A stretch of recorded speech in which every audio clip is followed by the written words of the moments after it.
DK Mithila express film का audio video सबसे पहले आप तक पहुंचे तो हमारे चैनल को लाल बटन दबाकर सब्सक्राइब करें और बेल आइकन को दबाना ना भूलें। बोली बोली बाबा सोमेश्वरनाथ की।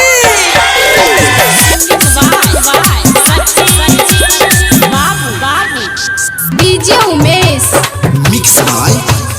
सुखीपुर बाजार।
Recording studio अखतवारा।